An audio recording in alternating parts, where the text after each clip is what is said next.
Hey y'all, I'm Organic Sister. This is Black Girl World. Thank you so much for being here today. I appreciate that. I do apologize for my hiatus. I have been away for a while. With everything that's been going on with the quarantine, with my son being remote, having a baby, and just just personal matters that I had to tend to and take care of. That it has kept me away for quite a while. So I do apologize for that. And I'm back and I'm here. And thank you so much for your patience. I really do appreciate that. Now, today's video is a video about uterine fibroids, where I sit down with a good friend of mine and we talk about uterine fibroids, her experience with uterine fibroids and what she's gone through. And yeah, just really quick, for those that don't know, uterine fibroids are non-cancerous growths that occur within your reproductive system, and it could be on your uterus, could be on your ovaries, could be fallopian tubes, or anywhere. And sometimes they can grow bigger, and they can cause a lot of pain and heavy bleeding, and just a lot of just general discomfort. Sometimes they grow, sometimes they don't. Sometimes they can turn into cancer, and sometimes they don't. It all depends on who you are, what your lifestyle, genetics, a lot of things come into play over here. All right. Now, without further ado, let's just jump right into this video.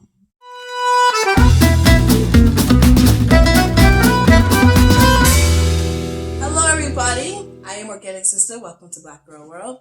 This is my friend Nadege Adrasse. Hello. She's joining us here today on our talk about uterine fibroids. Now, Nadege, you've had fibroids for most of your life, right? I want to say I probably had them, I want to say probably in the last 10, 15 years or so is when I noticed that I had things like that. Okay. Mm-hmm. All right, so before we get into it, how about you tell us in your own words, what are uterine fibroids exactly? So uterine fibroids, first off, they're nothing that is... It's nothing that you shouldn't have, according to my doctor and according to a little bit of research that I did do on it. A lot of women have them, particularly African American women. So it's nothing that's that can be cancerous. It can develop into that in the future, over time, and it growing. Okay. It can obviously develop into something like that, but it is naturally okay to have fibroids. The problem is depending on the size and possibly the amount and where exactly it is. Oh, okay. All right. So what was some of the signs and symptoms that you had experienced yourself that told you that you need to go to the doctor? So what's crazy is that I wasn't aware I had symptoms. So I guess everybody's different. My symptoms, which I weren't aware that that's what they were, I'd been having strong menstrual cycles since I could remember. So I just thought it was just part of, some people get them okay and some people just get them really bad. So I figured I was the ones who get them really bad. So since I was a kid, I've had really strong and heavy flows. And that lasted for probably a good 6-7 days. My period would last. Oh, wow. And the cramps would last just as long.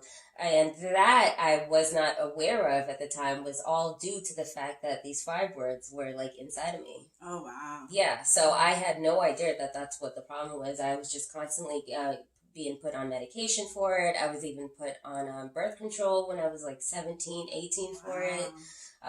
They never at the time thought to look into what's the cause of all that. So how did you end up getting the diagnosis? Well, it's due to the fact that I started getting curious and wondering why I was not, I never had a pregnancy scare. I'd been with my boyfriend for years now, and it was never an issue for me.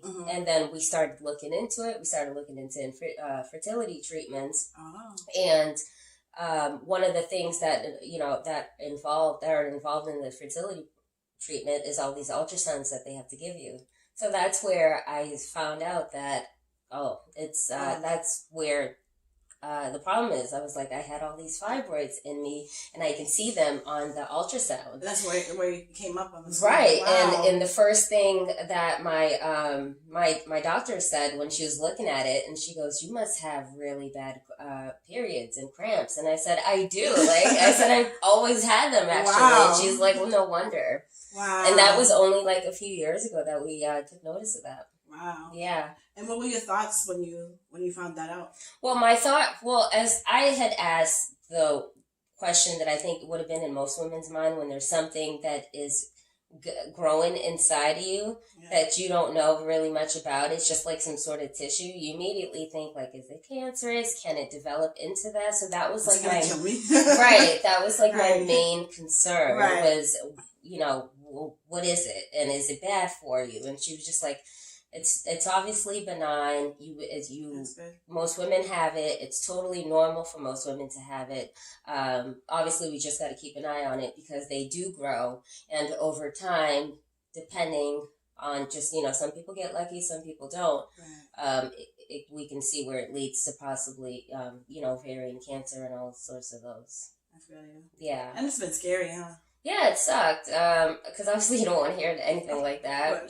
How old were you when that happened? I was. What am I now? I'm 36. So this was probably like 32 that I even did this journey in terms of like seeking IVF. That's kind of when this whole journey started, and I actually think it's due to the fact that it's IVF that even had me catch these things, because beforehand I was just doing regular, you're getting your regular gyno exams like you do every year for most women, your pap smears and stuff like that, but they're not checking for stuff like that. No, because they don't know. They don't know. They don't know until you even look, and you have no idea. You think that what you're going through is normal. Right. You just one of the unlucky ones that has the heavy periods, and the heavy cramping and stuff. Right. And it was just like, as long as my pap smear came back normal and there was nothing growing abnormally in it, and it was fine. That's all I cared about. Otherwise, I was just like, all right, so it's just another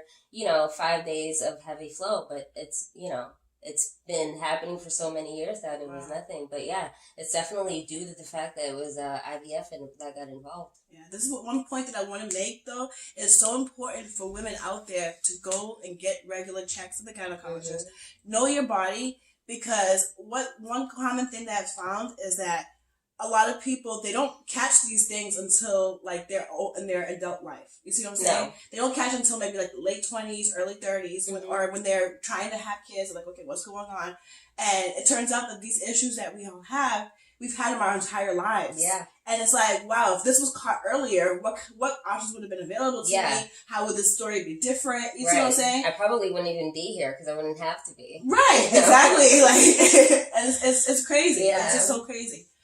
So what kind of treatments were you offered when you found out that you had this diagnosis, you had fibroids? Okay, so now the doctor tells you, what's the next step? So unfortunately, due to the fact that it was so big, that the initial treatment was, you got to get it taken out. Surgically removed. Now, how big was it exactly? My fibroids were about the size of my fist. So that's, that's pretty big. That's pretty big. Yeah. And it was sitting right on top of my ovaries.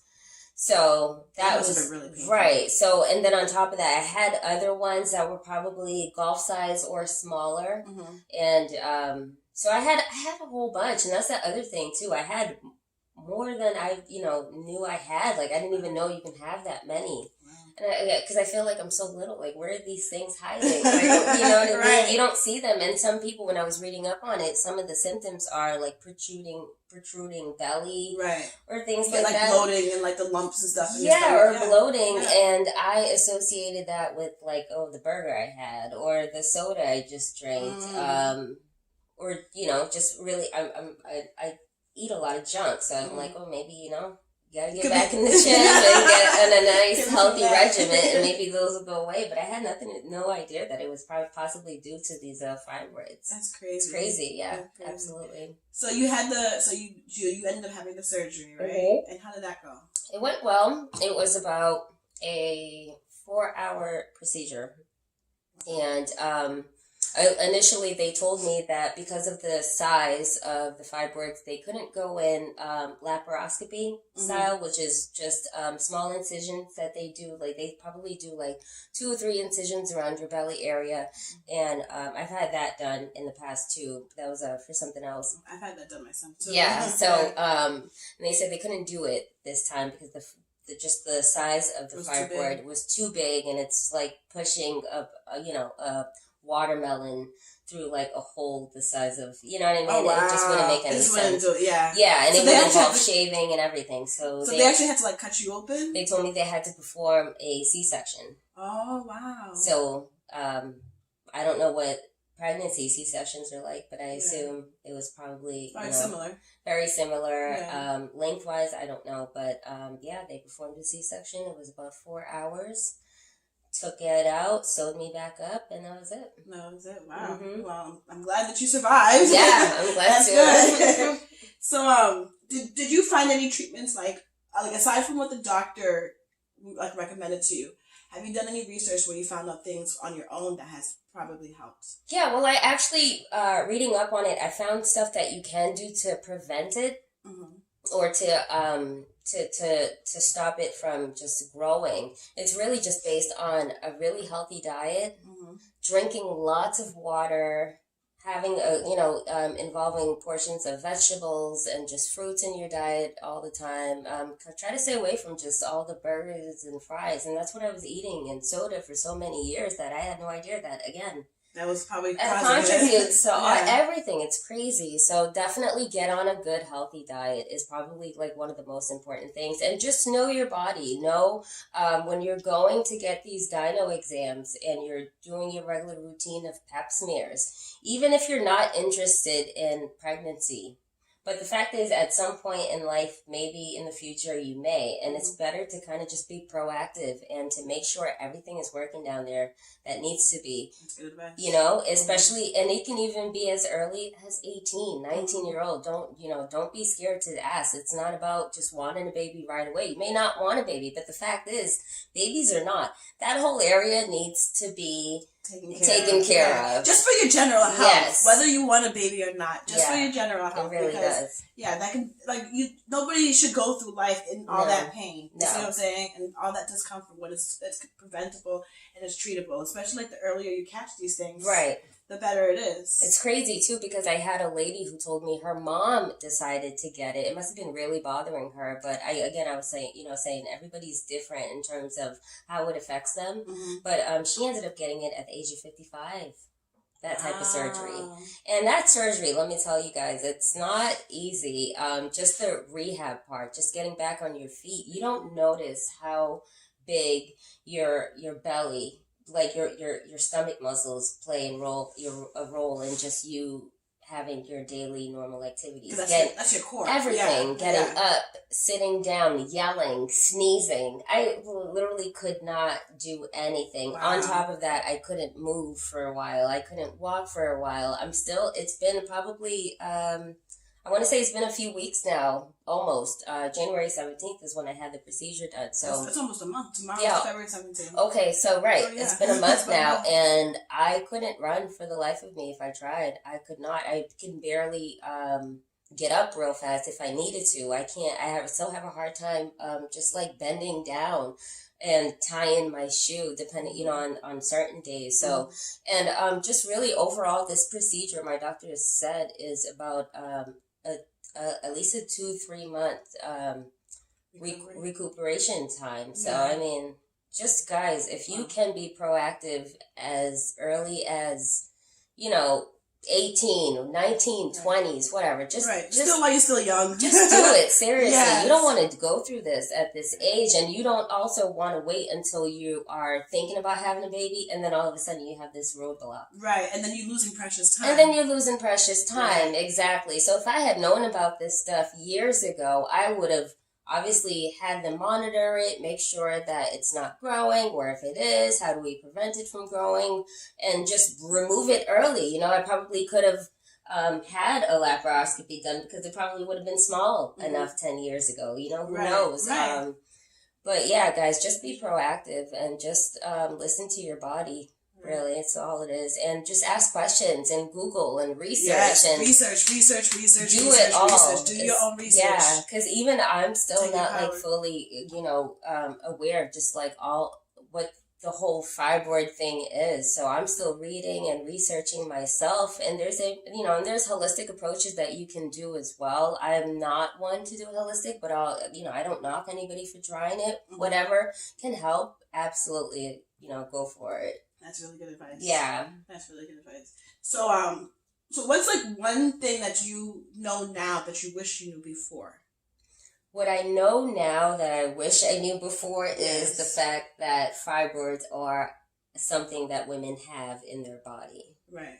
And what I wish that I had known, that it was something that you should monitor because it grows. It grows. Yeah. And depending on the person, it could grow fast, it could grow slow, it could grow into something or not grow at all. Who knows, you know? But that's like huge. And who knows what else is going on down there that we're not fully aware of. Because literally your gyno just gives you she has probably just a regular set of things that she has to do. A pap smear, let's make sure that pap smear is in check. We do the little swab to make sure there's nothing bacteria, like going over there. And as long as that comes back positive, negative, then we're all set. Yeah, good to go, right. But that's like such a small scope of what just the female genitalia is and what's going on down there, and it's ridiculous. I feel like the pap smear it just doesn't tell you the whole entire story. No, it really doesn't. It just gives you a little insight. Okay, like you just mentioned, there's no growth, there's no bacteria, whatever. Okay, comes out negative, you're good to go. Yeah.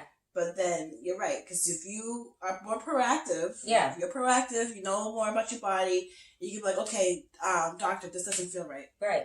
Why am I having why am I bleeding for so long? Why am I having so much pain? Why am I going through all this? This doesn't feel right. I need answers. Yeah, and I demand those answers too, because some people will just tell you, oh, you'll be fine, they'll send you home. Mm-hmm. They don't want to put in the work. No, they don't. Right. And if you don't feel right with the doctor's answers, don't be afraid to get a second opinion. Absolutely. Find yourself a doctor that cares, Definitely. because there's some doctors out there that's trying to make that money. Mm-hmm. Find yourself a doctor that cares.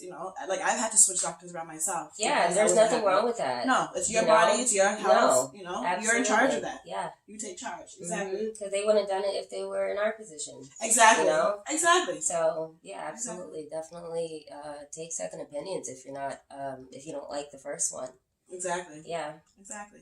So, do you have any advice, any specific advice that you want to give to our viewers out here?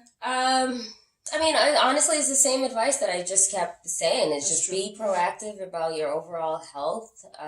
Just be proactive in asking questions, doing lots of research. And when you have these gyno exams, you could even just ask or Google, like, what are some of the things that I should be looking into rather than just a pap smear? Pap smear just covers certain things, but, what else should I be looking into that may affect me in the future? Kids or no kids, just making sure everything is healthy down there as it should be. Mm-hmm. So every year, just as much as you do your overall health screen of yourself and you do the lab work, get all that down there. Taken care of. Yeah, absolutely. Yeah.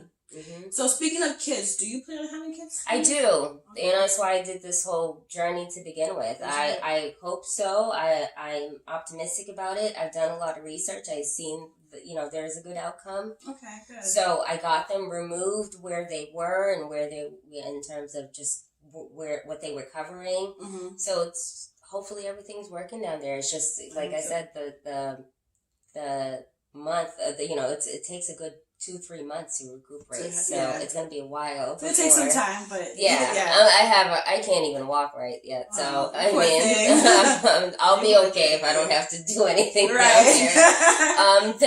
Unfortunately, actually, I just thought about.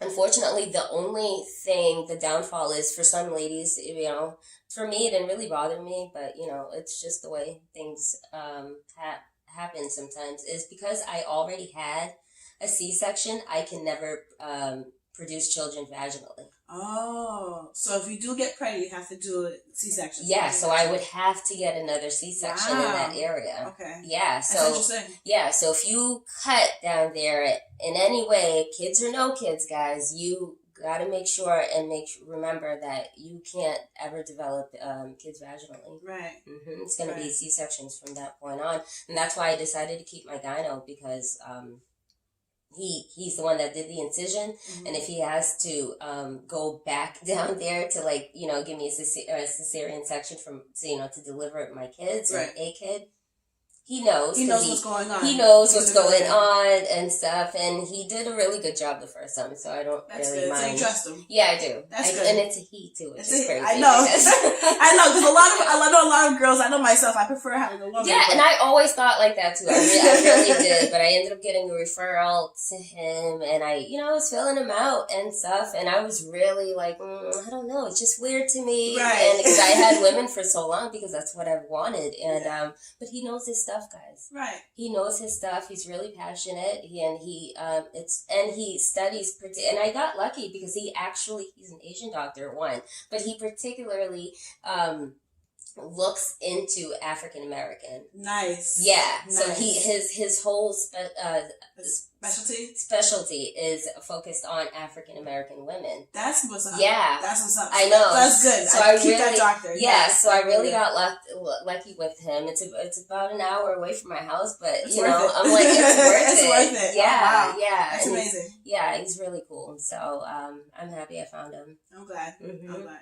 Yeah. Because you had mentioned before IVF, right? Mm-hmm. For those that don't know, IVF is in vitro fertilization. And you want to explain just briefly what that is? So it's obviously for women or, couples in general. It could be man or female that just have a hard time conceiving. And you would obviously do your research, look up a fertility program, and, you would get your initial consultation. And then they would start you off on like regimens of blood work and ultrasounds and see what's going on down there. Mm-hmm. And that's kind of where it all starts. And then from that point on, as it progresses, you get to find out what's going on and take it from there. But yeah, I mean, it's expensive. Definitely get your health insurance in order because a lot of states don't even cover fertility treatments. So you guys definitely, if you guys are interested in something like that, make sure you look around, do lots of research, and save that money. Yes. You'll need it. You're gonna need it. You're gonna need it. Yeah, it's crazy. All right. Is there anything else that you want to add? You answered all my questions. No, I think I'm good. I kind of just feel like I've been repeating myself. Really, ladies, just take care of yourself. Guys, too, I don't know much about what's going on in guys, but you guys, I assume, should just be as proactive as we are. The last issue you want is an issue that could be cancerous or what. And down there. And of all places. Of all places, all guys. Places, come on. That's such a sacred, precious. Right. It's sacred, yes. It's so sacred. You really don't want nothing going on down there. You don't want nothing in general, but down there it's just really like, jeez, of all places. So men, women, take care of your body. Eat right, drink lots of water. I will say I'm not really one to, I was never one to eat healthy or drink lots of water. I like my soda, I like my carbs and all that, bad stuff. But now, I'm definitely trying to be more proactive now that I know that that's partly due to how fibroids grow in your body in the first place. Is due to a poor diet. Right. Yeah, it's crazy. So yeah, guys, just eat healthy. Ask questions, be curious, and research. Do lots of research and get second opinions if you don't like the first one. I agree. Yeah, and just be happy. All right. Yeah. Well, thank you so much for sitting with me today. Thank you. Thank you, love. I wish you the best of luck. Thank you. And that baby's gonna happen for you. Prayers. All right, and there you have it. Thank you again for watching. If you enjoyed this video, if you learned anything new, please hit the like button. I would really appreciate that. If you want to stay in the know and be alerted anytime I do upload a video, hit the subscribe and also hit that little bell so you get the notifications. And don't forget to share this video with a friend. I'm sure there's somebody out there. Statistics show that you probably know somebody out there that would benefit from watching this video, from learning something here. All right. Thank you so much again. Have a wonderful day. I'll see you in the next one. Bye.